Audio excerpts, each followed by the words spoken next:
కానీ మొన్న అసెంబ్లీలో అర్ధరాత్రి దాకా పెట్టి రేవంత్ రెడ్డి గారు కేసీఆర్ గారిని తిడుతుంటే దయ్యాలు వేదాలు వాళ్ళు ఇస్తున్నట్టు అనిపించింది నాకైతే.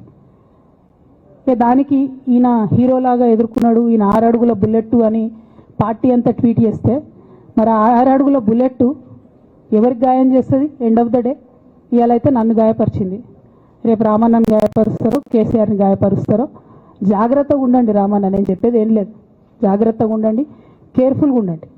అట్ ద సేమ్ టైం ఈ హరీష్ రావు గారి కారణంగా గమ్మత్ ఏముంటుందంటే, ఒకసారి హంపీకి పోతారు వీళ్ళందరూ, మీ అందరూ తెలుసు ఆ స్టోరీ.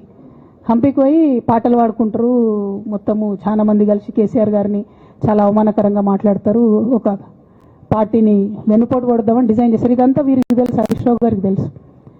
నేను ఆ రోజు సాక్ష్యం ఉన్న హరీష్ అన్న వచ్చి లిటరల్లీ రామన్న చేతులు పట్టుకొని, అరే మామయ్యకి ఎప్పుడా సింక్ ఆర్ సేల్, నేను మామయ్యతోనే ఉంటా అని చెప్పి అక్కడ మాట్లాడుకున్న వాళ్ళందరినీ పెద్దసారి దగ్గర అవుట్ చేసిండి. ఆ తర్వాత పర్యవసానాల్లో ఈటల రాజేంద్ర అన్న బయటికి వెళ్ళడం. ఈ మహానుభావుడు వల్ల జగ్గారెడ్డి దగ్గర నుంచి మొదలు పెడితే, చెరుకు శ్రీనివాసరెడ్డి ముత్యంరెడ్డి అన్న కొడుకు దగ్గర నుంచి మొదలు పెడితే, రఘునందన్ రావు గారు, మైనంపల్లి గారు, విజయశాంతి గారు, విజయరామారావు గారు, ఆయన పాత పెద్ద ఆయన ఉండే ఈటల రాజేందర్ గారు, వీళ్ళందరూ పార్టీలోకి వెళ్ళి పోయినారు కదా, పోలేదా? ఇవన్నీ హరీషన్న చేసినాయి కాదా? ఆనాడు దుబ్బాక ఉప ఎన్నిక ఎందుకు ఓడిపోయినాం? దుబ్బాక ప్రజలకు ఇప్పటికి కూడా గుర్తుంటుంది.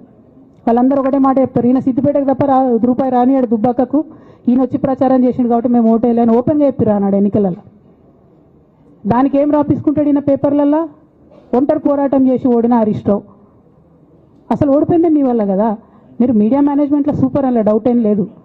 రామన్న యూట్యూబ్లు మేనేజ్ చేసి నా మెయిన్ స్ట్రీమ్ మీడియా మేనేజ్ చేస్తాడు, అంతే, అంతకుమించి వేరే ఏం లేదు.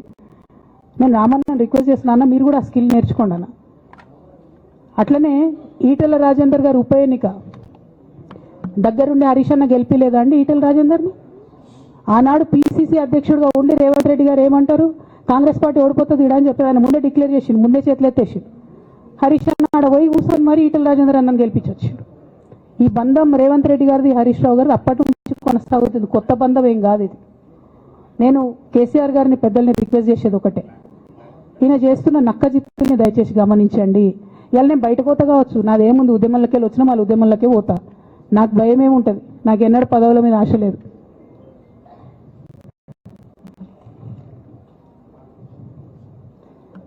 పార్టీ నుంచి వచ్చిన ఎమ్మెల్సీకి స్పీకర్ ఫార్మాట్లో చైర్మన్ గారికి